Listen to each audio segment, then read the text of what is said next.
ሰላም ጤና ይስጥልን አድማጭ ተመልካቾቻችን ይህ ከዋሽንግተን ዲሲ የተዘጋጀ ወደ እናንተ የሚቀርብ የአፍኒ ፕሮግራማችን ነው። ዛሬም በአገራችንና በክልል አካባቢ ላለው ወቅታዊ ሁኔታ ውይይት እናደርጋለን። እንግዶች አሉን። ዶክተር ረዴት ታምረና ዶክተር ባህሉ ቤላሞ ጋር በመሆን ውይይት እናደርጋለን። እናንተም ውይይቱን እየተከታተላችሁ ከኛ ጋር እንድትቆዩ በአክብሮት እንጋብዛለን። እንግዶች እንኳን በሰላም መጣችሁ። እንኳን ሰላም ቆዩ። ያው ውይይታችንን እንጀምራለን። እንደሚታወቀው በተለይ ከኢትዮጵያ አጠቃላይ ከሌሎች ክልሎች በተለየ በደቡብ ብሔር ብሔረሰቦች ህዝቦች ክልላዊ መንግስት ተብሎ እንግዲህ ከ54 በላይ ብሔር ብሔረሰቦች ያሉበት ነውና እዛ ያሉ ህዝቦች ለረጅም ጊዜ ራስን በራስ ለማስተዳደር ጥያቄ ሲያነሱ ቆይተዋል። አሁን ደግሞ በተለይ የሲዳማ በጣም ጎልቶ ወጥተው ወደ ምርጫ ቦርድ ደርሶ ሪፈረንደም እንዲካሄድ ያው ጊዜ ሰሌዳ ለማውጣት ዝግጅት እየተደረገ መሆኑን እናውቃለን። ሌሎች ዞኖችም ወይንም ሌሎች ብሔር ብሔረሰቦችም በዞን ምክር ቤቶች በኩል ያቀርቡት ጥያቄ አለና አጠቃላይ እስቲ በኢትዮጵያ ውስጥ ላሉት ብሔር ብሔረሰቦች ጥያቄያቸው በምን መልኩ ነው እየተስተናገደ ያለው የሚለውን እናነሳለን። እስቲ ዶክተር ረዴት ካንተን ጀምር። በጣም ጥሩ ጥያቄ ነው። ኢትዮጵያ ውስጥ ራስን በራስ የማስተዳደር ጥያቄዎች ወይንም ክልል የመሆን ጥያቄዎችን ስናነሳ ወይም ስለነሱ ስናስብ ታሪካዊ ዳራውንም ማንሳት ያስፈልጋል የሚል እምነት አለ። የኢትዮጵያ ኢምፓየር መጀመሪያ ላይ አመሰራረት ወደኋላ ተመልሰን ስናየው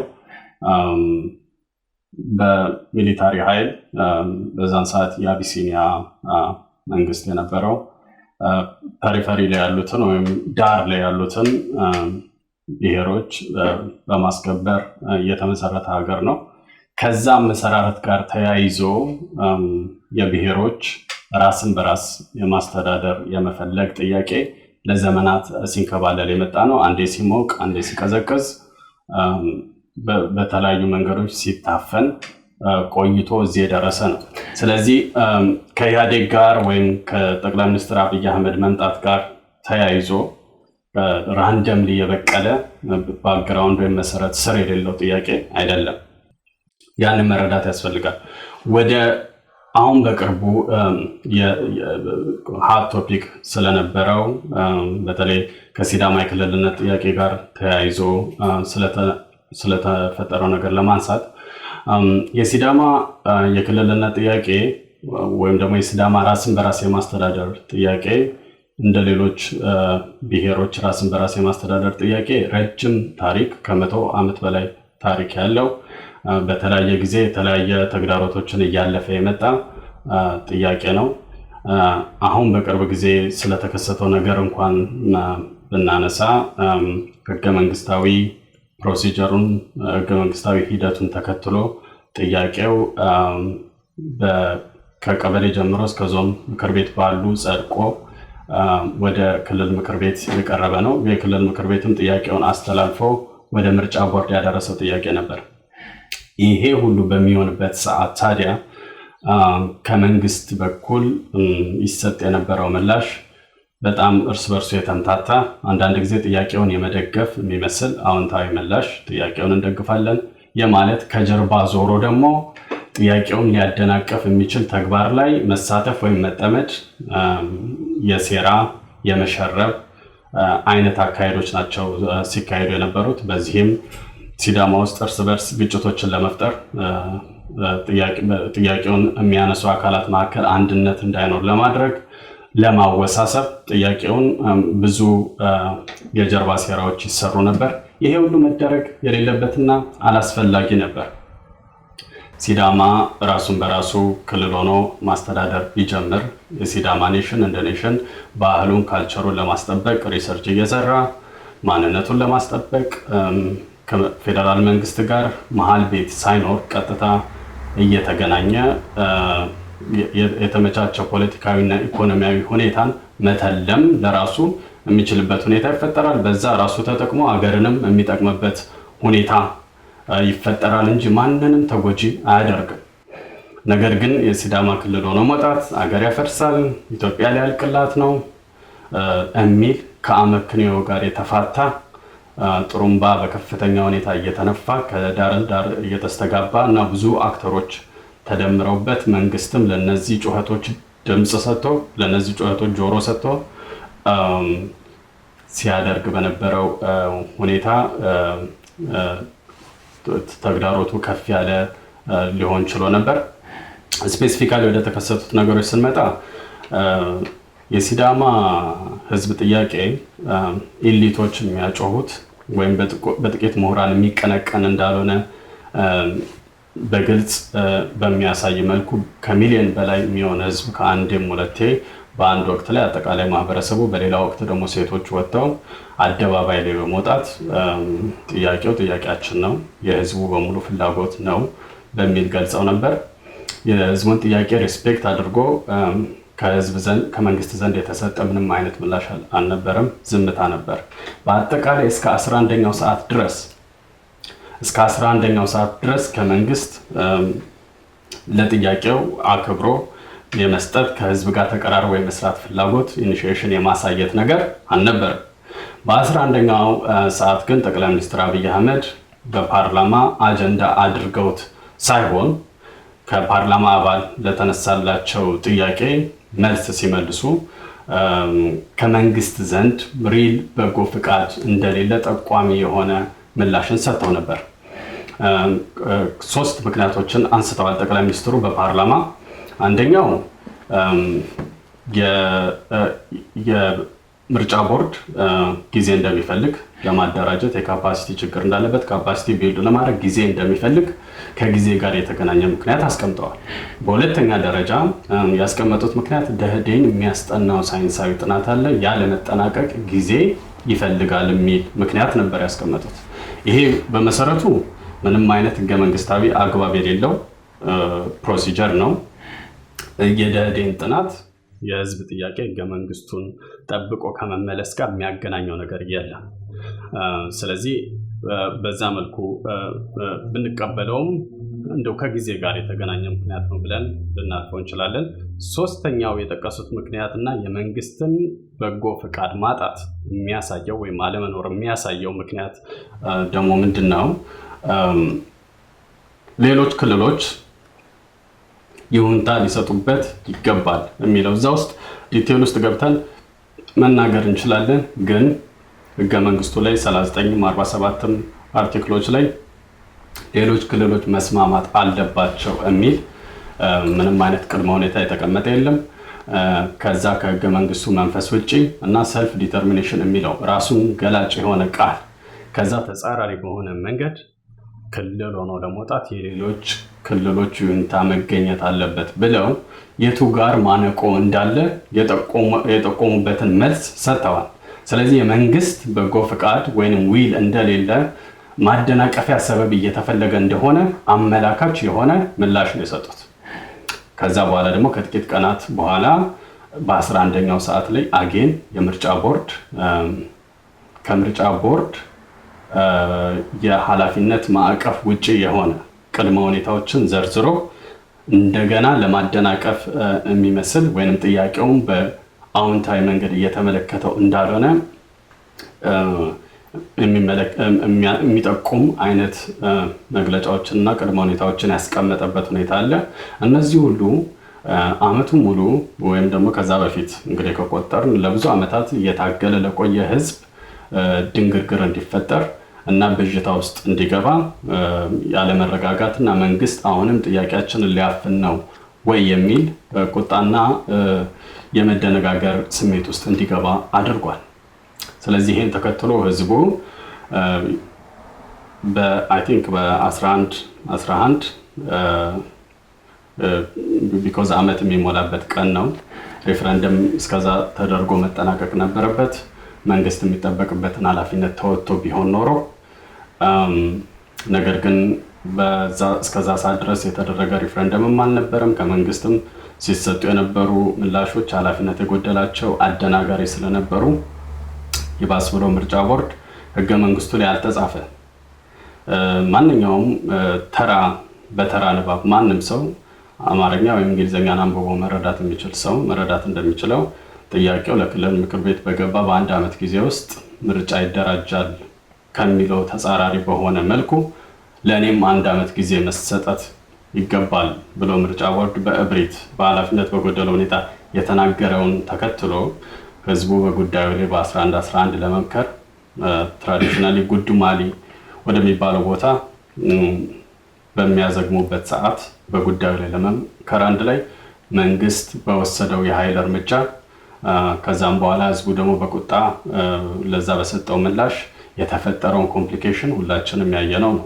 ከዛ በኋላ መንግስት ባልተመጣጣነ የኃይል እርምጃ የብዙ ንጹሃን ህይወትን የቀጠፈበት ሁኔታ ሚዲያዎች ባይዘግቡትም የተረጋገጠ የሚታወቅ በስም በአድራሻ የሚታወቁ በርካታ ሰዎች የተገደሉበት ሁኔታ ነው የተከሰተው። ስለዚህ ከዚህ ከዘረዘርኩት ነገር አንፃር መንግስት አጠቃላይ ሁኔታውን የያዘበት መንገድ መጨረሻ ላይም ፈልቶ ለወጣው እና ለተከሰተው ውድመት የሰው ህይወት መጥፋት ከምንም ነገር በላይ ተጠያቂ ነው ብዬ እላለሁ። ዶክተር ባይሉ ከተናገረ በኋላ ሌሎች የክልል ጥያቄዎች እንዴት እየተያዙ እንዳሉ እና ወደፊት እንዴት መካሄድ እንዳለበት አስተያየት ይሰጣሉ። እሺ አመሰግናለሁ ዶክተር ረዴት። እስቲ ዶክተር ባይሉ በዚህ ላይ እንግዲህ ዶክተር ረዴት ብዙ ነገር አንስተዋልና ያው የሌሎችንም በዛው የነካካ ተጠይቀው መብታቸው ነው፣ ግን ምክር ቤት ስብሰባ ሳይጠራ እዛ ታፍነው የቆዩበትን ሁኔታና አጠቃላይ የደቡብን እንቅስቃሴ እንዴት ነው መንግስት ራሱ የሚለውን እና ከሱ ጋር ደግሞ መነሻ አድርገን እንድታነሳ የሚፈልገው ኮማንድ ፖስቱም የታወጀበት መንገድ ምን ይመስላል? እሺ አብዛኛው ነገር ወንድሜ ረዴት ጠቅሶታል። እሱ እንዳለው አላማቸው የነበረው ይሄን የህዝብ ጥያቄ በተገቢ መልኩ ሃንድል ማድረግ ሳይሆን አጣብቂኝ ውስጥ በማስገባት ፊት ለፊት ያሉትን አመራሮች፣ ወጣቶች እና ሌሎች ባለድርሻ አካላት አጣብቂኝ ውስጥ በመክተት እነሱ እርምጃ ለመውሰድ በሚያመቻቸው መልኩ ነበር ነገሮችን ሲያመቻቹ የቆዩት። ለምሳሌ የጥናት የሚባለው ነገር ካለቀ ብዙ ወራት ቆይቷል። ያኔ መቅረብ ይችል ነበር፣ አውቆ ነው ያቆሉት። ምርጫ ቦርድ ሬፈረንደም ማካሄድ እንኳን ባይችል ቀኑን መናገር ይችል ነበር፣ አላደረጉም። ሲዳማ የግድ እንደው ሬፈረንደሙን አድርጉልኝ ብሎ ገትሮ አልያዛቸውም። ይሄን ያክል ቀን ቆረጡልኝ ነበር ያለው። ቀኑን እንኳን አልነገሩት። ሆም ብለው አንድ ቀን ሁለት ቀን እስኪቀረው ያዙት። የደህዴንን ስብሰባ አውቀው 10 ቀን እንዲፈጅ አደረጉ። 3 ቀን ተብሎ ገብተው 3 ቀን ተብሎ ተጀመረና 10 ቀን ሙሉ ሄደ። ይሄ ሁላ ሲሆን ሙሉ አመቱን ሙሉ ሲዳማ ውስጥ 11 ተብሎ ብዙ ነገር እንደተጠበቀ ያውቃሉ። በደንብ ያውቃሉ። ከወረዳ እስከ አታ ድረስ ምን እንዳለ በደንብ ያውቃሉ። ያልጠበቁት ነገር አልነበረም። በደንብ ተዘጋጅተውበታል። እና የተከሰተውም ብጥብጥ አሁን አንዳንድ ቦታ የአካባቢ ሰዎች አያውቋቸው፣ ብጥብጥ ፈጣሪዎቹን አያውቋቸው፣ ከየት እንደመጡ አያውቁም። ወጣል እና ይሄ በደንብ የተሰራበት የታሰበበት እንደሆነ ያሳያል። በዛ ላይ ያው መከላከያም እንዳልከው ገብቶ ህዝባችንን ፈጅቷል። በሚዲያ ባይነገርም ንብረት ወድሟል። ንብረት ያወደመ ወንጀለኛ እነሱን ዲፌንድ የሚያደርግ ሰው የለም፣ የታወቀ ነው። በሴም ታይም ደግሞ ንጹሃንን የፈጀ መከላከያም መጠየቅ አለበት። መከላከያ እግር መምታት ይችላል፣ ሌላ ቦታ መምታት ይችላል። ግን አሁን የተገደሉት አብዛኞቹ የሚባለው ምንድነው ለመግደል እንደ ሹት እንደተደረጉ ነው። ብዙዎቹ ደረታቸው ጭንቅላታቸው ተመቶ እንደወደቁ ነው የሚነገረው። ይሄ የሚያሳየው ደግሞ ሲሰርቁ እኮ አይደለም የተመቱት፣ የተገኘ ሰው ውጪ የተገኘ ሰው ነው የተመታው። ያም ሌላ ነገር ነው።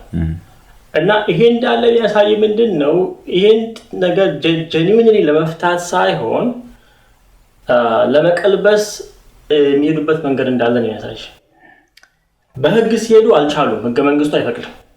የሲዳማ ጥያቄ ጥሶ ይሄንላ አልፎ እስከ መጨረሻ ጫፍ ደርሷል። በሚዲያም ወጥተው ለማት ከባድ ነው፣ ለመቃወም ከባድ ነው። እንደ አንድ ፖለቲከኛ፣ እንደ አንድ ሀገር መሪ፣ እንደ አንድ ክልል መሪ፣ እንደ አንድ የመሪ ፓርቲ አባል የሲዳማን ጥያቄ ወጥተህ ለማጣጣል ከባድ ነው። ምክንያቱም መስመሩን ጠብቆ ይሄድ ጥያቄ ነው፣ ምንም ብትል አይቻልም። ስለዚህ ያላቸው አማራጭ ዙሪያ ጥምጥም በመሄድ ነገሩን ማወሳሰብ ነበር። አወሳስበው መጨረሻ ላይ በተወሰነ መልኩ ለጊዜውም ቢሆን የተሳካላቸው ምንድነው? በተለይ ሲዳማ ውስጥ አመራሩ ላይ እጀቶ እምነት እንዳይኖረው እንዳይስማሙ አመራሩ ከእጀቶ ጋር አንድ ፔጅ ላይ እንዳይሆን እጀቶ ከአመራር ጋር አንድ ፔጅ ላይ እንዳይሆን ሽማግሌ ከሽማግሌ ጋር እንዳይግባባ መጨረሻ ላይ አንዱ ታማኝ አንዱ የሆነ ከሃዲ ነገር መስለው እንዲታዩ ያደረጉት። በዛ መካከል እንግዲህ ነገር ለማረጋጋት እንኳን ጊዜ ባልነበረበት ሰዓት ሁሉን ዱብዳም ተወጣሉበትና ሰው በተወሰነ መልኩ እርስ በርስ እንዲወቃቀስ አድርገው በዚህ መሃል ነው ዘለው ገብተው መከላከያ አስገብተው ያንን ሁላ ችግር የተፈጠረው። እና ይሄ የመንግስትን ችግር አፈታት አለመቻል ነው የሚያሳየው። ምንም ጥያቄ የለም፣ አልቻሉበትም። ካሁን በኋላ ግን እንደው ይሄን ከሞከሩ በኋላ ምንድነው የሚሆነው የሚለውን ካየ ሲዳማ ብቻ አይደለም ወላይታም ክልል ጠይቋል፣ ሀዲያም እንደዚሁ፣ ከፋም እንደዚሁ። ይሄ ሁላ ባለበት ይሄን ነገር ወደኋላ መመለስ አይቻልም። ሲዳማ ውስጥ አሁን ያለው ስሜት ካየ ከትላንት በበለጠ የቁጭት ስሜት አለ። እንደው የመደፈር የመናቅ ስሜት ነው ያለው። ጭራሽ አመት ሙሉ በሰላም በታገስኩ ጭራሽ መታችሁ እንደዚህ ስሜን ማጥፋት ሲዳማን እንደዚህ ስንት መቶ አመት እኮ ሀገር ሰላም አማራ ይኖረው መከላከያ ይጠበቀው አይደለም፣ ፖሊስ ይጠበቀው አይደለም ይኖረው። እና ያንን አቃፊ ህዝብ አሁን አጥላልተ እዛ አካባቢ ንግድ ኢንቨስትመንት ከዚህ በኋላ ፍሎው እንዳይኖር የካፒታል ፍላይት እንዲኖር አርገ ሰው በራሱ ጊዜ ክልል ይቅርብኝ እንዲል የማረግ አይነት የክፋት አካሄድ ነው። የብቀላ ስራ ነው የተሰራ ያለው። ይሄን ግን ህዝቡ እየነቃባቸው በደንብ እየነቃባቸው ነው። እና ይሄ ጥያቄ ወደ ኋላ ይመለሳል የሚል እምነት የለኝም። ለሀገር የሚያስብ መንግስትም ለሀገር የሚያስብ የፖለቲካ ፓርቲም ግለሰቦችም አክቲቪስቶችም በዚህ ሰዓት ላይ አሁን መንግስት የወሰነው እርምጃ የሚደግፉ ከሆነ የተሳካላቸው መስዋዕት የሚታያቸው ከሆነ በሰዓት እንደመጫወት ነው። ከዚህ በኋላ ወደ ኋላ የሚመለስ ሲዳማ የለም። በዚህ ጉዳይ ላይ ሲዳማ ውስጥ የክልል ጥያቄን በተመለከተ ከዚህ በኋላ ወደ ኋላ ይባል ነገር የለም።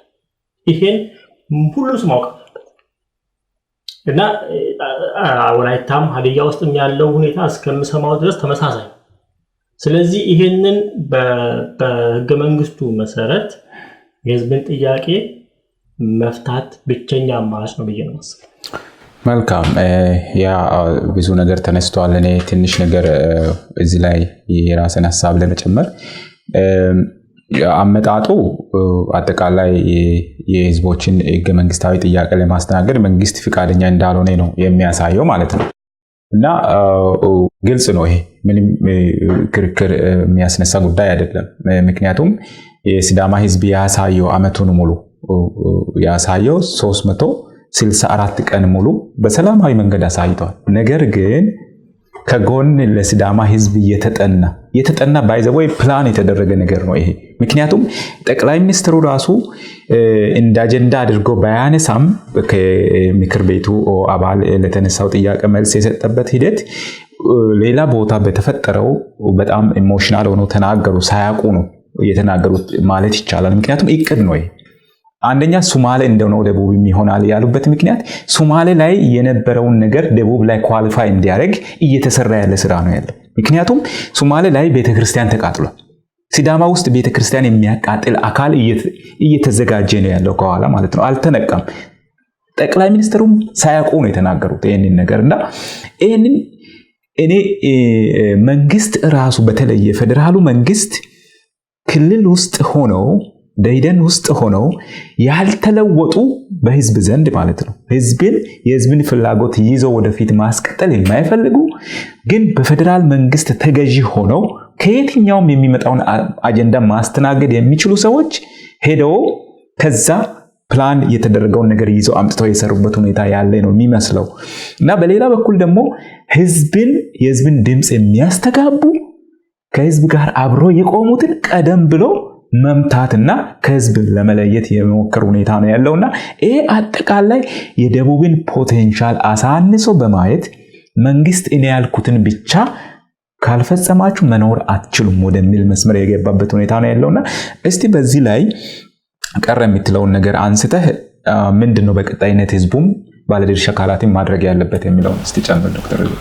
እሺ ሁለታችሁም በጣም ጥሩ ነጥብ አንስታችኋል። ዶክተር ባይሉም በራሳም ያነሳችሁትን ኤምፋሳይዝ ማድረግ የምፈልገው ነገር ምንድነው ደቡብን ትልቅ ፖቴንሻል ያለውን ብዙ የተማረ ሰው ብዙ ናቹራል ሪሶርስ ብዙ አይነት ማህበራዊ እሴቶች ያሉትን ማህበረሰብ የመናቅ አይነት አካሄድ አደገኛ ነው። ተቀባይነትን በፍጹም ሊኖር አይችልም። እንደዛም የመሰለ አካሄድ ያያያሉ።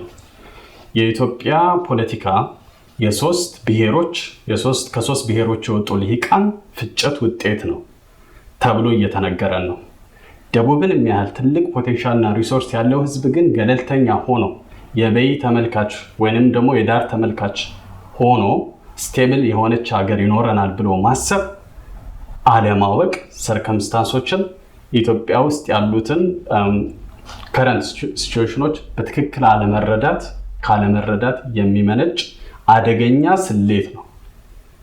ያንን ነው ማንንም ማስጠንቀቅ የምፈልገው። ደቡብ የሚባል ከረጢት ውስጥ ደህዴን በሚባል ቅጥረኛ ወይም ደግሞ በፌደራል መንግስት በሚዘወር አሻንጉሊት ድርጅት አማካኝነት ቀፍድደን የደቡብን ህዝብ በአጠቃላይ ከጨዋታ ውጭ አድርገን በሶስት ብሔሮች ልሂቃን መካከል የሚደረግ ጨዋታ እናደርገዋለን የኢትዮጵያን ፖለቲካ የሚባለው አካሄድ ይሄን ስሌት ይሄን ካልኩሌሽን ሰራው የሚለው አካል ቆሞ ድጋሚ መመርመር 10 ጊዜ መመርመር ያለበት አካሄድ ነው። ያንን የሚቀበል ትከሻ የለም ደቡብ ውስጥ። ይሄ ሊሰመርበት ይገባል። ሲዳማ ላይ የተወሰደው እርምጃ ጠቅላይ ሚኒስትሩ ፓርላማ ውስጥ የሰነዘሩት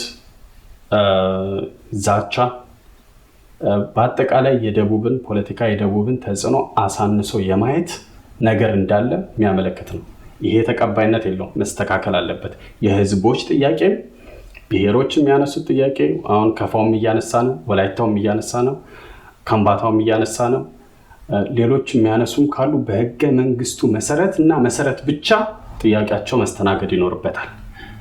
በአውቅልሃለሁ ባይነት በኢዜማ አማካሪነት ቶፕ ዳውን በሆነ መንገድ የህዝቦችን ፍላጎት ወደ ጎን በማለት የራስን ኢንትረስት ህዝቦች ላይ መጫን አይቻልም።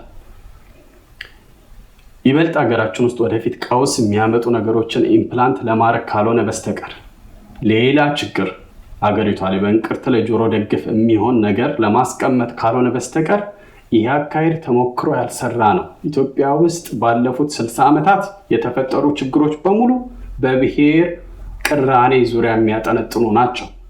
ከውጭ ሀገር ከተዋጋናቸው ጦርነቶች በስተቀር የአገር ውስጥ ጦርነቶቻችን በሙሉ ኤርትራ የሄደችበት ምክንያት ነው። እነዚህ ሁሉ የብሔር ቅራኔ የወለዳቸው ናቸው። ስለዚህ አሁን በአፈና በመርገጥ በማጣጣል አስቸኳይ ጊዜ አዋጅ በማወጅ በጠመንጃ አፈሙዝ ጉልበት ይሄ ነገር ይደላደላል ይስተካከላል ብሎ ማሰብ ድጋሚ ተመሳሳይ ስህተቶችን እየሰሩ የተለየ ውጤት መጠበቅ ነው። ስለዚህ ይሄ መስተካከል አለበት። ሌላው ከዚህ ጋር አያይዤ አስቸኳይ ጊዜ አዋጅ የታወጀው ላይ ትንሽ ነገር ልበል። አስቸኳይ ጊዜ አዋጁ በአጠቃላይ ደቡብ ላይ ታውጇል። ይሄ የታወጀበት አግባብ ምንም አይነት ህጋዊ መሰረት የለውም።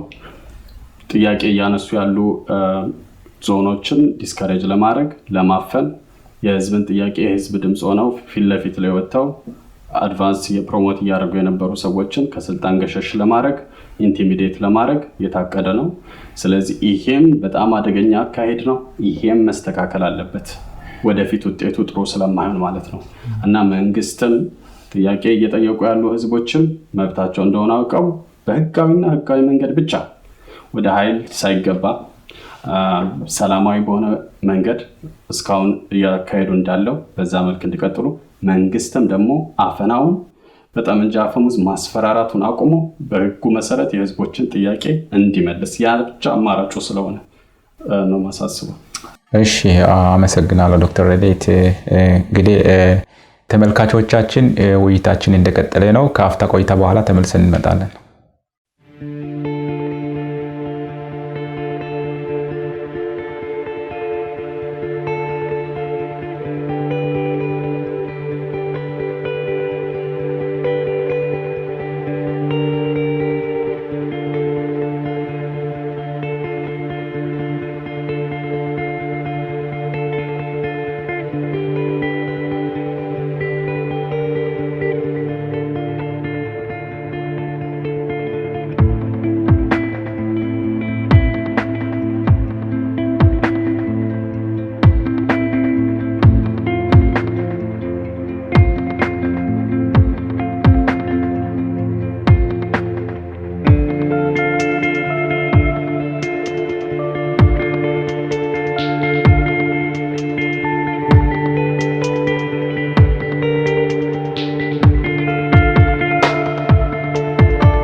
ተመልካቾቻችን ውይይቱ እንደቀጠለ ነው።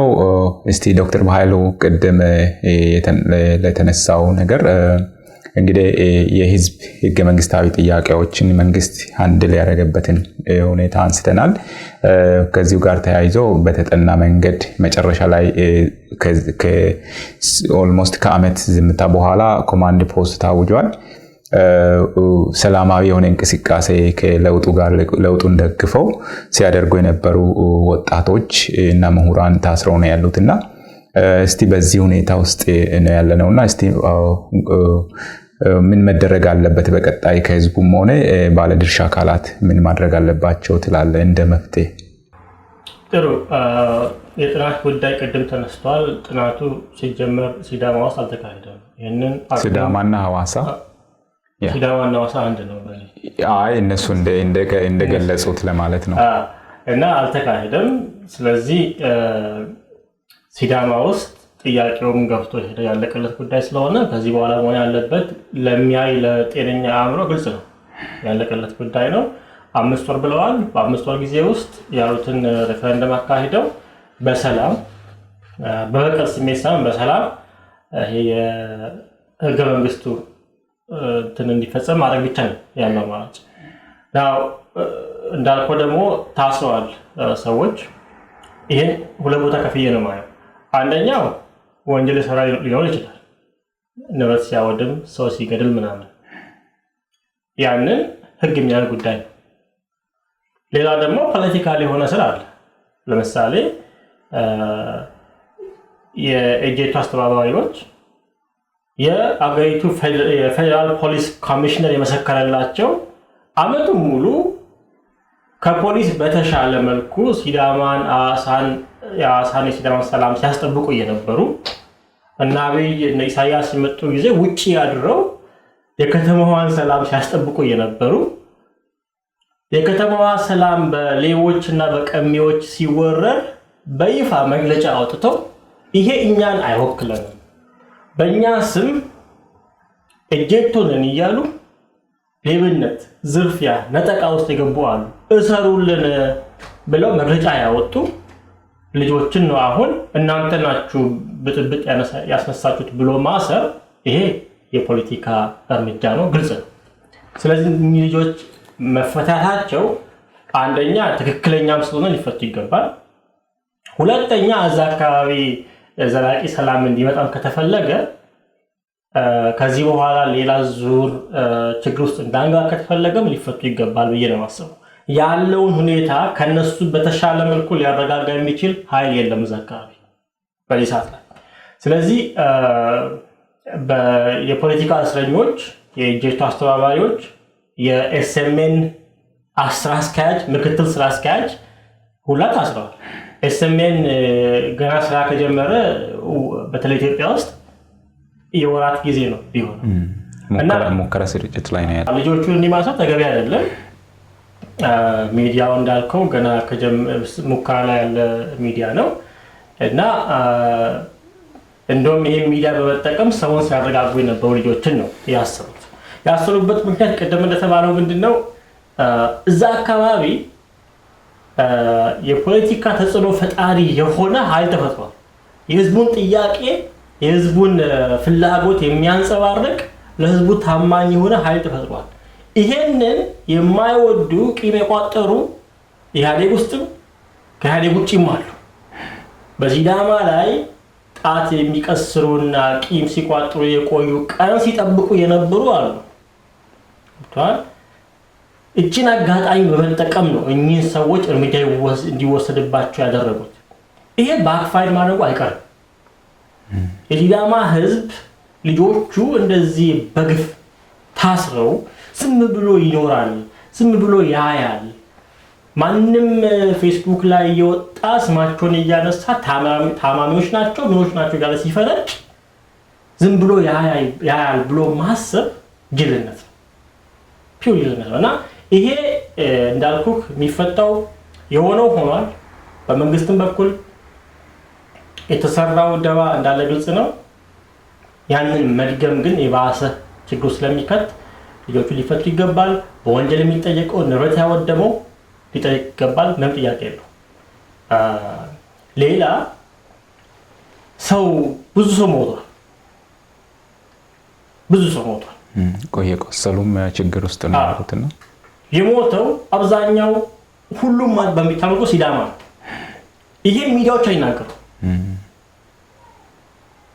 ምንድነው የሚያደርጉት ንብረት ወድሟል ይላሉ ኦኬ የወደመው ንብረት የኛ ንብረት ነው የወንድሞቻችን ነው ይሄ በጣም የሚያሳዝናል ማንንም ያርገው ማንንም ይሄ የሚደገፍ ሐሳብ አይደለም ፖሊስ ይዞ ይቅጣቸው ብለን ነው ያለውኛ ነገር ግን ስለ ንብረት እንዳወራ ስለሞቱት አያወሩም እነሱ ስለሞቱት ሲያወሩ እንደውም ስለ ንብረት ሲያወሩ የብሔር ስም ይጠቅሳሉ የአማራና የጉራጌ ንብረት ወደመ ይላሉ ስለሟች ሲያወሩ ብሔር አይጠቅሱም አራሌክሳችን ሁሉ ወስደው የኛን ሁሉ ማለት ጀምሯል ጭራሽ ያስቡ ይሄ ማለት ማን ነው ዘረኛ ማን ነው ጠባብ እንዲህ ከሆነ ለኛ የሞተውም ወገናችን ነው ንብረት የወደመውም ወገናችን ነው ሁለቱንም ጥፋት ያጠፉ ይጠየቁልን ነው የምንለው ይሄ ነው ለኛ ኢትዮጵያዊነት ይሄ ነው ትክክለኛ ሰብአዊነት ተንኮል የሌለበት አሻጥ የሌለበት ትክክለኛ ሰብአዊነት ከተባለ ይሄ ነው መሆን ያለበትና by the way ይሄ የንብረት ውድመት ተደረሰባቸው በአካባቢ ያሉ ሽማግሌዎች አባቶች ከመንግስት ጋር በመተባበር ለመመለስ እየሰሩ እንደሆነ አውቃለሁ በተለይ እኔ ያደኩበት አካባቢ ማለት ነው አገር ሰላምና ሌላ አካባቢም እንዲያነት ነገር እንደሚኖር ገምታለሁ እና ያ መቀጠል አለበት በማህበረሰቡ በኩል መንግስት እንዳልኩ ማድረግ አለበት ኤጀቶ ሲዳማውስ ማድረግ አለበት በዚህ አሁን በተከሰተው ነገር መደናገጥ ሳይሆን መብቱን የጠየቀው ኃጢአት አልሰራም ምንም የሚያሳፍር ነገር አልሰራም አሁን የተደረገው ነገር የኤጀቶን አንገት ለማስደፋት የሲዳማን ከዚህ በኋላ ክልል እንኳን ቢያገኝ ከሆነ ከክልሉ በኋላ ተጽዕኖ ፈጣሪ እንዳይሆን ገብቷል ቀና ብሎ የማይሄድ ለማድረግ ነው የታሰበው እኔ ለሲዳማ ወጣት የምነግረው ሰላማዊ ሁን ህግ አክብር ወንድምህን አክብር አጠገብ ያለውን ብሔር ሳትለይ መብቱን አክብርለት ያንተ መብት እንዲከበር እስከፈለክ ያውንም አክብር ከዛ ባለፈ ግን ጥያቄ ፍትሃዊ ነው ህገ መንግስታዊ ነው የሚያሳፍር አንገት የሚያስደፋ ነገር የለም በእኩልነት ኢትዮጵያ ውስጥ ለመኖር ተክተስራ ነው የምለው ወደ ኋላ የሚያስብል ነገር የለም ለማለት ነው ፈልጎ አመሰግናለሁ መልካም አመሰግናለሁ ዶክተር በኃይሉ እሺ ዶክተር ረዴት በዚህ ላይ የምትጨምረው ነገር ካለ በተለይ አሁን መጨረሻ አካባቢ ዶክተር በኃይሉም አንስቶታል ይሄ የደቡብን ፖለቲካ እንቅስቃሴ በተለይ የወጣቱን የተማረውን ምሁር አሳንሶ የማየትና ለመምታት በሌላ ኢትዮጵያ ክፍል ውስጥ ከሰላማዊ እንቅስቃሴ አልፎ ወጣቱ ታጥቆ ያለበት ሁኔታ ነው ያለው። ነገር ግን ደቡብ ላይ ስትመጣ ሲዳማ ላይ እየደረሰ ያለው ዛሬ ሌላውም ወደ ኋላ እንዲመለስ ነው እንጂ ሲዳማ የተመታበት ዛሬ አሁን ችግር ያያለው ምሁራን የታሰሩበት ፕሮፌሰሮች ዶክተሮች የታሰሩበት ስለ ለህዝብ ስለተናገሩ ነው። ግን እሱን ስታየው እዚህ ወንድም ህዝቦች አሉ መብታቸውን እየጠየቁ ያሉ እዛ ጋር ያለውንም እንቅስቃሴ ጭምር ለመምታት ነውና ከዚህ ጋር ተያይዞ ሽማግሌዎች አሉ የግጭት አፈታት ዘዴ ህዝብ በየአካባቢው የራሱ ግጭቱን የሚፈታበት ነገሮችን አቀዝቅዞ ተወያይቶ የሚፈታበት መንገድ አለ እና ለዚህ ደግሞ ባለድርሻ አካላት የትኛውም አካል ሊሆን ይችላል መንግስትም ቢሆን መንግስት ስንል ያጠፋ አካል አለ ለህዝብ ወግነሃል ተብሎ የተመታም አካል አለ። ስለዚህ ይሄንን አስታርቆ ለመሄድ በፌደራል ብቻ ተንጠልጥሎ በሰላም ሚኒስተርነትና በተለያዩ ነገሮች ብቻ ተንጠልጥሎ የቀረ አሰራርን በማቆም ወደ ህዝብ ወርደው የሚሰሩበት ሁኔታ በተመለከተ እስቲ አንተ ምንድነው የምትለው? አጠቃላይ ጠቅለል አድርገህ። ጥሩ ጥያቄ ነው። በአጠቃላይ የመንግስት ኢንቴንሽን ምን እንደሆነ ግር ያለው ሰው ካለ ምናልባት ችግር የተፈጠረው ሲዳማ ዞን ውስጥ ነው። ሲዳማ ዞን ውስጥ የተፈጠረው ችግርም የአስቸኳይ ጊዜ አዋጅን የሚያሳውጅ አይደለም በእኔ ምልከታ። ነገር ግን እንደው ብንል እንኳን ያንን ብንሰጣቸው እንኳን አስቸኳይ ጊዜ አዋጅ የታወጀው ወይም በአጠቃላይ በክልሉ ዘንድ ላይ መታወጁ ሪል ኢንቴንሽናቸው የሲዳማን አንድ ላይ ያደረጉበትን ጉዳይ ጨምሮ ወደፊትም ሪል ኢንቴንሽናቸው ምን እንደሆነ በማያመቻመች መንገድ አመላካች ነው። ሲዳማ ዞን ብቻ ሳይሆን ሌሎች የክልል ጥያቄ እየጠየቁ ያሉ ብሔሮች አሉ፣ ዞኖች አሉ። ሀዲያ አንዱ ነው። ከፋ፣ ከምባታ፣ ወላይታ፣ ሌሎች። አሁን አስቸኳይ ጊዜ አዋጅ ታውጆ አንድ ነገር ኮሽ ብሎ በማያውቅበት ሀዲያ ላይ ህዝቡ ቴሮራይዝ እየተደረገ አስተዳደር የዞን አስተዳደር ከስልጣን ታግዶ የህዝብን ጥያቄ ፊት ሆነው እያራመዱ የነበሩ ሰዎች እየተሳደዱ ያሉበት ወደ እስር እየተጋዙ ያሉበት ሁኔታ ነው ያለው። ስለዚህ የመንግስት ዓላማ የህዝብን ፍላጎት በመጋፋት የራስን አጀንዳ ህዝብ ላይ ለመጫን እንደሆነ ግልጽ ነው። ይሄ ሌሎች ዞኖችም ላይ እየተወሰደ ያለው እርምጃ። ይሄ ግን በፍጹም ተቀባይነት የሌለው አካሄድ ነው። ውጤትም አያመጣም፣ አይሳካምም። ህዝቡ ውስጥ ካለው መነቃቃት አንፃር ህዝቡ አሁን ከደረሰበት ፖለቲካሊ ከደረሰበት ንቃተ ህሊና አንፃር ይሄንን የሚቀበል ትውልድ የለም። አንገትን በማስደፋት ከሲዳማ ጀምሮ በማሸማቀቅ ወይንም በመናቅ ዳር ተመልካች በማድረግ የደቡብን ህዝብ የደቡብን ወጣት በዚህ አሁን ባለው ነባራዊ ሁኔታ መምራት አይቻልም። ህዝብ ሪስፔክት መደረግ አለበት። ጥያቄዎች ህገ መንግስቱን ተከትሎ የተጠየቁ ጥያቄዎች ህገ መንግስታዊ የሆነ ምላሽ ይገባቸዋል። ነገር ግን ያ ይሆን አይደለም። ደግመን እናሳስባለን። መንግስት ወደ ልቡ ወደ ቀልቡ ተመልሶ ህግን መከተል ህግን ማስፈጸም ወደ መጀመር ይሄዳል ብለን ተስፋ እናደርጋለን። ደህዴን ከዚሁ ጋር በተያያዘ አስጠናውት ያለው ጥናት አለ። በሪፍረንደም መመለስ ያለባቸው የህዝብ ጥያቄዎችን በሳይንሳዊ በሚባል ጥናት ለመመለስ ሙከራ ያደረገበት ሁኔታ ነው ያለው። ምንም እንኳን ጥናቱ ህዝቡ ኢንፎርምድ የሆነ ዲሲሽን እንዲወስን ለማስቻል የታለመ ጥናት ነው እንጂ ወሳኝ ጥናት አይደለም ወይም ለመወሰን አይደለም በህዝቡ ፈንታ ቢባልም ሪል እንድምታው ግን ምን እንደሆነ እንረዳለን። ቢካዝ ህዝቡ ኢንፎርምድ የሆነ ውሳኔ እንዲወስን ቢሆን ኖሮ ጥናቱ ማካተት ያለበት ወይም ሬዝ ማድረግ ያለበት ሳይንሳዊ ጥያቄዎችን ብቻ ነው።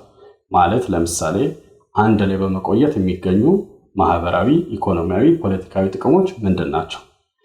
ክልል ተኩኖ ሲወጣስ የሚገኙ ጥቅሞች ምንድናቸው? ፖለቲካዊ፣ ማህበራዊና ኢኮኖሚያዊ ተብሎ ሙያዊ የሆነ ፍጹም ሙያዊ የሆነ ጥናት ማድረግ ይቻላል። ያም ደግሞ ህዝቡ ላይ የመጫን አይነት ሳይሆን ለህዝቡ ኒውትራል በሆነ መንገድ ተጠንቶ ፒር ሪቪውድ ሆኖ በባለሙያዎች ተመርምሮ ከዛ ለህዝቡ እንደ ሪፈረንስ ሊጠቀምበት በሚችል መልክ ሊቀርብ ይችላል። ከዛ ባለፈ ግን በሪፈረንደም ብቻ መወሰን ያለባቸውን ጥያቄዎች መቀጠል ትፈልጋለህ ወይም አትፈልግም የሚል አይነት ጥያቄ ያካተተ ቀልድ፣ እቃቃ ጨዋታ፣ ፌዘኛ ጥናት አስቂኝ ከመባል ውጪ የሚመጥነው ቃል የለም። ተቀባይነትም ሊኖረውም አይችልም። በሙሉ የጥናቱን ኦብጀክቲቪቲ ጥያቄ ምልክት ውስጥ የሚያስገባው ደግሞ ከላይ እስከ ታች ጥናት ውስጥ የተሳተፉት ሳይንቲስት ተብለው ከተሰየሙት ጀምሮ የደህዴን ካድሬዎች ናቸው። ጥናት ድምጽ የሰጡት ሰዎች በሙሉ ያያናቸው ነበር። የሰዎቹን ሊስት ባይ ዘ ዌይ ጥናቱ አጠቃላይ ዲቴል የሆነው ጥናት እኛ እጃችን ገብቷል። ስለዚህ ይሄ መረጃም አለ። ስለዚህ ከላይ እስከ ታች ጥናት ውስጥ የተሳተፉ ሰዎች ራሳቸው ኒውትራል ያልሆኑ ሰዎች ናቸው። ስለዚህ ይሄን ሳይንሳዊ ጥናት ብሎ መሰየም ራሱ ስድብ ነው፣ ለሳይንስ ስድብ ነው። ያን መስፈርት አያሟላም። በመሰረቱ ግን ከጽንሰ ሐሳብ ደረጃ አንስቶ ያ ጥናት ውድቅና ተቀባይነት የሌለ ነው። ስለዚህ ይሄንን ፌዝና እቃቃ ጨዋታ ቶፕ ዳውን በሆነ መንገድ ፈቃድን ህዝብ ላይ ለመጫን የሚደረግ ተልካሻ ሩጫን አቁሞ ህገ መንግስትን ወደ ማክበር ቢመጣ መንግስት ጥሩ ነው ብዬ አሳስባለሁ። መልካም አመሰግናለሁ ዶክተር ረዴት። እንግዲህ የመጀመሪያውን የውይይት ርዕስ እዚህ እንጨርሳለን። ትንሽ ነገር እኔ ለመጨመር ያህል ምንድነው መንግስት ኢግኖር አድርጓል ህዝብን። በተለይ የደቡብ ብሔር ብሔረሰብ ህዝቦች ክልል ውስጥ የሚኖሩ የተከበረውን የብሔር ብሔረሰብ በጣም ኢግኖር አድርጓል። ይሄ የዚህ ውጤት ነው። እኔ ጡንቻለኝ በጉልበት ነው ማምነው የሚል አይነት ነገር ነው እንግዲህ አሁን የታየውና ይሄ ፈጽሞ መቆም አለበት። ህዝብ ነው።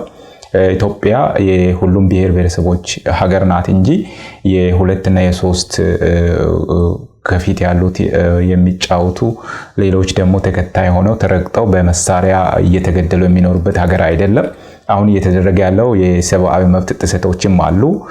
ይሄ መስተካከል አለበት። ጠቅላይ ሚኒስትሩም ከዚህ በፊት የተናገረው ነገር አለ። ምንም አይነት የሰብአዊ መብት ጥሰት አይደረግም የሚል አይነት ነገር አለ። ግን አሁን እየሰማን ያለነው ሐዋሳ ላይ የታሰሩ ሰዎች በጣም በሚዘገንን ሁኔታ ወታደር እየተጫወተባቸው ያሉበት ሁኔታ ነው ያለው። ይሄ ነገር በጣም መስተካከል አለበት። በየአካባቢው ያሉ ሽማግሌዎች ከመንግስት ጋር ከወጣቱ ጋር አጠቃላይ ውይይት አድርገው ነገሮችን ሃንድል ማድረግ የሚችሉ ናቸውና ለነሱ ቦታ ቢሰጥ በአስቸኳይ ወታደር የትም መቼም ይጠብቅ ወታደር ምንም ሰላም ሊያመጣ አይችልም። የሀገር መከላከያ ሰራዊት ነው፣ ዳር ድንበር የሚጠብቅ ነው። የተወሰነ ግጭት ሲፈጠር ያንን ማርገብ ይቻላል። ግን ለዘላቂ ሰላም የህዝብ ውይይት ነው የሚያስፈልገው። በተለይ ሲዳማ አካባቢ ያለው ሁኔታ ለሽማግሌ የሚሰበሰብበትን ስፍራ በመከልከል እስካሁን ድረስ በቀላሉ ሃንድል የሚደረገውን ነገር እንዲፈነዳ ያደረጉት በግፊት መንግስት ነው። ይሄ ነገር በአስቸኳይ ለሽማግሌ መሰብሰቢያ ቦታ በየትኛውም አገዛዝ ውስጥ ከዚህ በፊት በነበሩት ተከልክሎ አቅም ሲዳማ ህዝብ ጉዱማሌ ላይ ተሰብስቦ ሲወያይና ችግሮችን ሲፈታ ነው የኖረውና ይሄ ነገር በአስቸኳይ መደረግ አለበት። የታሰሩ በግፍ የታሰሩ የኤጄቶ አባላት እና የሲዳማ ሚዲያ ኔትወርክ መሪዎች ስራ አስኪያጁና ምክትል ስራ አስኪያጁ እንዲሁም ከቦርድ አባል የታሰረ አለ እና እነዚህ ልጆች በተማሩት ትምህርት እና ባላቸው ሙያ ሀገርን የሚያገለግሉ ናቸው። የህክምና ዶክተሮች አሉ። የህፃናት ህክምና ዶክተር ከህክምና ማዕከል ተይዞ ነው ገብቶ ታስሮ እየተሰቃየ ያለውና እንደዚህ አይነት ግፍ መጫወት ለኢትዮጵያ ለስማችንም ጥሩ አይደለም እና ይሄ ነገር በአስቸኳይ ተጣርቶ ምንም ችግር ያልፈጠሩ ለህዝብ ለምን ተናገራችሁ፣ ሚዲያ ላይ ስለ ዲሞክራሲ ለምን ተናገራችሁ እየተባለ በተለይ በህዝብ ደረጃ ማይኖሪቲ ተብሎ በንቀት ነው የተፈጸመው እንጂ ሌላው እኮ አዲስ አበባ ላይ ተቀምጦ የፈለገውን ነገር እየተናገረ ያለበት ሁኔታ ነው ያለው። በግፍ የታሰሩት በአስቸኳይ ይፈቱ እንላለን እና ይሄንን አጀንዳ እዚህ ላይ እንጠቀልላለን። ሌላው አንድ ቀጥሎ የምንወያየው ሀገራዊ የሆነ እንደ አጀንዳ አድርገው ለረጅም ጊዜ ሰዎች እያወሩ ያሉበት ሁኔታ አለ። የብሔር ፌደራሊዝም ይታገድልን ዘመቻ አለና እንድምታው ምንድነው? እንዴት ነው የምታየው? እስቲ ዶክተር ባይሉ ላንተ ልስጥክ። እነሱ የጎሳም ይላሉ ከዛም አልፎ ለማሳነስ ማለት ነው። ያው ሲጀምሩ ይሄን ነገር አሳንሰው አጥርሽተው መጀመር ስለሚፈልጉ ነው እንደዛ የሚሉት። ቅድም መጀመሪያ ላይ ረዴት ተናግሮታል። የኢትዮጵያ ችግር ከታሪኳ ጀምሮ ማየት ያለብን ዛሬ ላይ ላለንበት ሁኔታ ያበቃን ኢትዮጵያ የተመሰረተችበት መንገድም ነው። የሄድንበት መንገድ፣ የተሰባሰብንበት መንገድ እና ደግሞ ከተሰባሰብን በኋላ የተለያዩ የማህበረሰብ አካላት ብሔሮች የተያዙበት መንገድ ቅሬታን እየፈጠረ አንዱ ቤተኛ፣ ሌላው እንግዳ፣ አንዱ ባለቤት ፈላጭ ቆራጭ፣ ሌላው ለቁጥርና የሆነ ለቱሪዝም ብቻ የሚያገለግል የአንዱ ባህል ኢትዮጵያዊ፣ ሌላው የብሔረሰብ ባህል፣ የአንዱ ሙዚቃ ኢትዮጵያዊ ሙዚቃ፣ የሌላኛው የብሔረሰብ ሙዚቃ እየተባለ የሄድንበት አካሄድ ነው። ሰዎችን ኢትዮጵያ ውስጥ ምንቀጥል ከሆነ ማንነታችን ተከብሮ ጥቅማችን ተከብሮ መብታችን ተከብሮ እኩል ከሌላው ታይተን ከሚል ጥያቄዎች ነው እንግዲህ ወደ አሁን አለንበት የደረስነው። እንግዲህ ታሪኩ ረጅም ስለሆነ ውስጥ ብዙ ገብቼን ታልልም ብዬ እና ይሄንን አሁን ለብዙ ዘመናት ሲብላላና ብዙ ሰው የሞተበት ብዙ ፍጭት፣ ብዙ ክርክር፣ ብዙ እንትን የተባለበትን አሁን ዝም ብለህ ተነስተህ መጥፎ ስም ስለሰጠው አይጠፋም። ዛሬ ላይ ኢትዮጵያ ውስጥ ያለው ፌደራሊዝም አፈራርሼ አዲስ እገነባለሁ ብሎ ማሰብ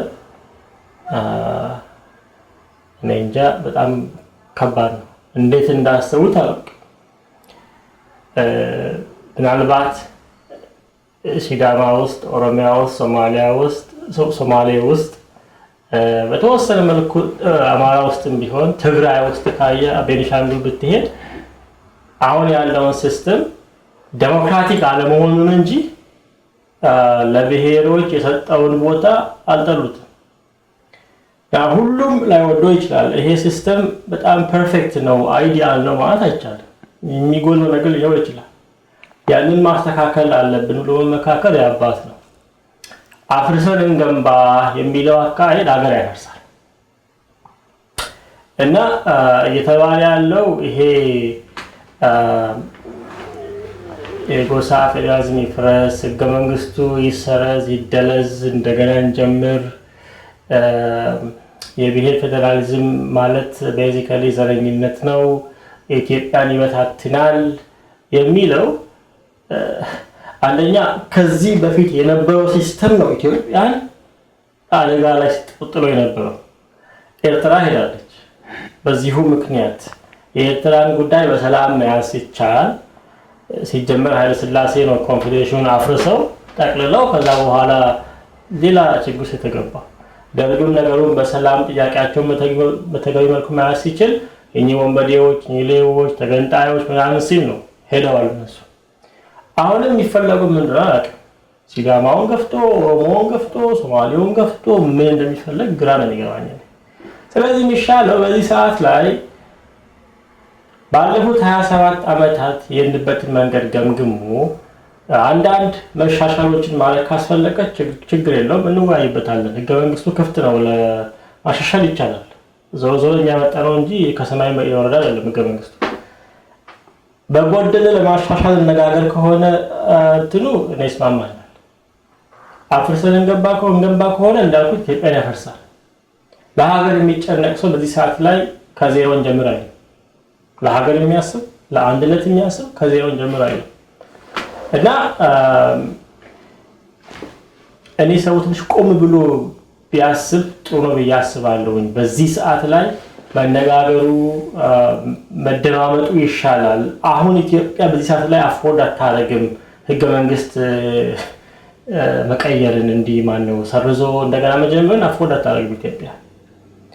ስለዚህ አንድነታችን ይጠቅመናል ያስፈልገናል በያምናለሁ ለሁላችንም ተበታትነን ማንም ቢሆን ለብቻው ብዙ ርቀት ይጓዛል ብዬ አላስብም ኢትዮጵያ ውስጥ ብዙ የሚያሳስር ነገር አለ ሀቅ ነው ከታሪክም አንፃር የማይካድ የሚያገናኝ ነገር ብዙ አለ ከላይ እስከታች ኢኮኖሚካሊ ካየክ በጣም ትናችን የተወሳሰበ ነው ኢንተርዲፔንደንት ኢኮኖሚያችን በየትኛው ትንክየክ የሲዳማ ኢኮኖሚ አድጎ ኦሮሞ ማያድግበት ወይ አማራ ኢኮኖሚ ወርቆ የኦሮሞ ብቻ ጣሊያን የሚነካበት ሁኔታ አይፈጠርም አብረን ነው የምናድገው ወይ አብረን ነው የምንወርቀው ምንም ይሄ ሳይንሳዊ ጥናት የሚያስፈልገው አይመስለኝም ይሄ ሀቅ ካለ ዘንድ እንዳልኩክ መሃል ላይ የሚያገናኝን ነገር መፈለጉ ነው የሚሻለው አንድ ቤት ውስጥ ዲዛይን ሲወጣ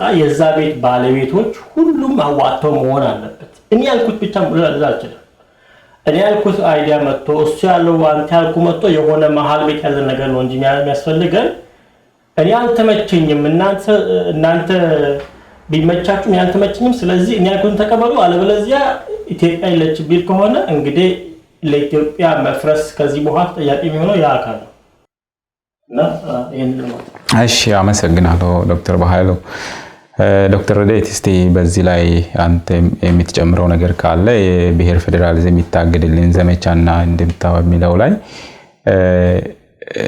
እንግዲህ መንግስት ራሱ እንግዲህ እስካሁን ድረስ የብሔር ፌደራሊዝም ላለፉት 27 ዓመት አያያዙና ፕራክቲካሊ ያለው ነገር በጣም ተቀባይነት የሌለው ቢሆንም ህዝቦች ግን በኩል አይን መታየት አለበት እና አሁን ደግሞ የለውጡ መንግስት ራሱ የሚሄድበት ሮድማፕ ያለው አይመስልምና ይሄ ሁሉ ጭቅጭቅ ያስነሳ ያለው ራሱ መንግስት ይመስለኛልና እስቲ በዚህ ላይ አንተ ምንድነው የምትለው ያው ምኞት አይከለከልም ምኞት የፈለከውን ነገር ልትመኝ ትችላለህ ግን ያ ምኞት ይተገበራሉ የሚለው ነው ዋናው ጥያቄ አሁን ኢትዮጵያ ውስጥ ባለው ነባራዊ ሁኔታ ኦሮሚያ የምትባል ኔሽን አለች ሲዳማ የሚባል ኔሽን አለ ይሄ ሰው ጭንቅላት ውስጥ በደንብ የተተከለ ጽንሰ ሐሳብ ነው ወይም ማስ ብሬን ዋሽንግ ካላካሄድክ በስተቀር ከሰው ጭንቅላት ውስጥ ፈቅፈቀ ልታወጣው አትችልም ዶክተር ባይሉ እንዳለው እኔም በፊት እንደጠቀስኩት ኢትዮጵያ ውስጥ አሁን የብሔር ጉዳይ ኢሹ የሆነበት ምክንያት ከአገሪቱ ምስረታ ጋር ተያይዞ ጭምር ነው ስለዚህ የረጅም ዘመናት ታሪክ ያለው ነው ታሪኩ ምንም ሆነ ምንም አሁን ዋናው ነገር ያንን እዚህ ደረጃ የደረሰውን ሲንከባለል እዚህ የመጣውን ጥያቄ እንዴት እናስተናግደዋለን ዋና ወሳኙ ነገር ደርጋፍኖ ሊያጠፋው ሞከረ አልተሳካም ኔሽን ስቴት ለመፍጠር ኃይለሥላሴ ሞክረዋል ከትምህርት ፖሊሲው ከቋንቋ ፖሊሲ ጀምሮ ሚሽነሪዎችን ጭምር በአማርኛ ቋንቋ እንዲያስተምሩ በማድረግ ወዘተርፈ ኔሽን ስቴት ለመገንባት ሙከራዎች ተደርገዋል አልተሳካም ስለዚህ አሁን እዚህ ደርሰናል አሁን እዚህ ደርሰን ባለንበት ሁኔታ መልሰን ወደ ኋላ እንመለስ ወይም በማጠልሸት በስም ማጥፋት ዘመቻ የብሔሮችን ጥያቄ በማንኳሰስ ችግራችንን መፍታት እንችላለን እያንዳንዱ ሰው ቆም ብሎ ማስተዋል ያለበት ያንን ነው ዞር ብለን አገሪቷን እንቃኛት የሌሎች ሰዎችን ድምጽም መስማት መጀመር ጥሩ ነው ኤኮ ቻምበር ውስጥ ሁሉ ጊዜ የኛን አይነት ሐሳብ ካላቸው ሰዎች አንድ አይነት ሐሳብ እየሰማን ወደ እብደት በሚመስል ጎዳና ባንሄድ ጥሩ ነው እንስማ ነባራዊ ሁኔታውን እንቃኝ የቱ ጋነን ያለ ነው ባይጠመንም ባይመቸንም አንዳንድ የአገሪቷ ውስጥ ያለው ነባራዊ ሁኔታ ቀጣይ ስቴፓችንን ዲክቴት ሊያደርግ ይገባል ዝም ብሎ ሽብጥ ጋለባለሁ የጎሳ ፖለቲካን አሳግጬ ኦሮሚያን አፍርሼ አማራን አፍርሼ የሚል አካሄድ አሁን ካለው ነባራዊ ሁኔታ አንፃር አያስኬድም አንዳንዴ ከነዚህ ሰዎች ጋር ቁጭ ብሎ መነጋገር ራሱ ይከብዳል መጀመሪያ ሲጀምሩ በማጠርሸት ይጀምራሉ ኔሽን የሚለውን ቃል ራሱ ኔሽን የሚባል ነገር መኖሩን ራሱ ሊያምኑልህ አይፈልጉም ወደ አማርኛው ትርጉም ይወስዱትና ብሔር ማለት ሀገር ነው እንደውም ህዝቡን አይመለከትም ሳርና ቅጠሉ ነው ስለዚህ ብሔር የለም ይሏል we don't care እኛ ብሔር ማለት ሳር ሆነ ቅጠል ሆነ ብሔር የሚለው አቻ ትርጉም ካልሆነ ለኔሽን በእንግሊዘኛው ይሰዱት ኔሽኖች አሉ ኢትዮጵያ ውስጥ ኔሽን የሚባል ራሱን በራሱ የማስተዳደር ታሪክ ያለው የራሱ ባህል የራሱ ቋንቋ የራሱ ስነልቦና የራሱ መንግስት የመሆን ታሪክ ያለው ህዝብ የተለያየ ኔሽን አለ ኢትዮጵያ ውስጥ ይሄ ጥሬ ሀቅ ነው ስለዚህ አሁን በቃላት አተረጓጎም ላይ በሌላ ነገር ውስጥ ሎስት ከምንሆን ሪል ችግር ፈቺ የሆነ ውይይት ላይ ብንጠመድ ወይም ወደዛ ብንገባ የተሻለ ይሆናል ብዬ አስባለሁ እና ይሄ የብሔር ፖለቲካ ይታገድልን የሚለው ዘመቻ ፍጹም ነባራዊ ሁኔታን ያላገናዘበ ሀቀኛም ያልሆነ ነው ብዬ ነው ማስበው ኢትዮጵያ ውስጥ የተለያዩ ኔሽንስ አሉ እነዚህ ኔሽንስ ደግሞ አንድ እዚህ ጋር አንድ ኤግዛምፕል ዳመጣ ከፈቀድክልኝ አንድ ኤግዛምፕል የሚሆነው የብሔር ማንነት የሚለውን ከሌሎች ማንነቶች ጋርም ለንጽጽር የማቅረብ የተሳሳተ አካሄድም አለ ለምሳሌ ምን ይላሉ የሰው ልጅ ድርብርብ ማንነት ነው ያለው which is true እውነት ነው እኔ ሴትም ነኝ ሙያዬ እንደዚህ ነው ሌሎች ማንነቶችን ይዘረዝሩና ብሔሬ ደግሞ ይሄ ነው ስለዚህ ለምን በሱ ብቻ ተነጥሎ እገለጻለሁ first of all በዛ ተገለጽ ያለ ሰው የለም ብሔር ፖለቲካል ኢንቲቲ ነው ብሔር ስንል በታሪክ ራሱን በራሱ የማስተዳደር ታሪክ ያለው ህዝብን የሚወክል ነው በዛውም የራሱ ባህል የራሱ ቋንቋ የራሱ ስነልቦና ዴቨሎፕ ያደረገ ህዝብ ነው በጾታ ተቧድኖ መንግስት መስርቶ የሚያቀዝ ባለ ኢትዮጵያ ውስጥ በሃይማኖት ተቧድኖ ወይም ለምሳሌ ሙስሊሞች ቢኖሩ at some point የአንድ መንግስት አካል ነበሩ ሁሉም ኢትዮጵያ ውስጥ ያሉ ሙስሊሞች አልነበሩ እንደዚህ አይነት ታሪክ የለም ወይም ሌላኛውን እነሱ የሚዘረዝሩትን አላስፈላጊ የሆነ ንጽጽር ውስጥ የሚያስገቡት ማንነት ማንኛውንም ብትጠቅስ ኢትዮጵያ ውስጥ ራሱን ገቨርን የማድረግ የራሱን ባህል የራሱን ስነልቦና አንድ ጂኦግራፊክ ሎኬሽን ላይ ዴቨሎፕ የማድረግ ታሪክ አልነበረው ስለዚህ ይሄ የማይሆን ወይም ተገቢ ያልሆነ ንጽጽርም ጭምር ነው ስለዚህ ኔሽን ስንልኛ ቃሉን ፖለቲካል ኢንቲቲን ዲስክራይብ ለማድረግ የምንጠቀምበትም ጭምር ነውና ብዙዎቹ ነገሮች ዲበንክ ማድረግ ይቻላል ሰፋ ያለ ጊዜ ወስዶ ግን አጠቃላይ ሰመራይዝ ሳደርገው አሁን ያለንበትን ነባራዊ ሁኔታ ከግምት ውስጥ አስገብቶ የብሔር ፖለቲካ የኢትዮጵያ የአሁኑ ሪያሊቲ ነው ወደ ኋላ የሚመለስ ነገር አይደለም ስለዚህ ከዚህ ጋር መኖር ቢለማመዱ ጥሩ ነው እዛ ጋር አንድ ነገር ልጨምር እሺ እየጨረስን ነው አሳጥራለሁ በአንድ በኩል ላለፉት almost 3 decades ይሄ ሲስተም ሲተገበር የተተገበረበት መንገድ ግድፈቶች አሉ ያንን እየጠቀሱ ነው ይሄ ሲስተም አይሰራም የሚሉ now ግን የማሳዩህ ምንድነው የተፈጠረው ችግር necessarily ከሲስተሙ የመነጨ ነው ወይስ ካተገባበሩ የሚለውን አይመልሱልን እነሱ ማለት ነው በቃ ወስዶ ማገናኘት ብቻ ነው የሚፈልጉት አብዛኛው እነሱ የሚጠቅሱት ችግሮች ህግ ካለመከበሩ ጋር የተያያዘ ችግር ነው የህግ የበላይነት ቢኖር ምክንያቱም የብሔር ፌደራሊዝም አንደኛው ብሔር ያኛውን ያጥቀብላ አይደለም ህግ አለ ህጉ ቢተከበር ሁሉም ከህግ በታች ቢሆን ያ እነሱ የሆነው ችግር የተፈጠረው ችግር አይፈጠርም ነበር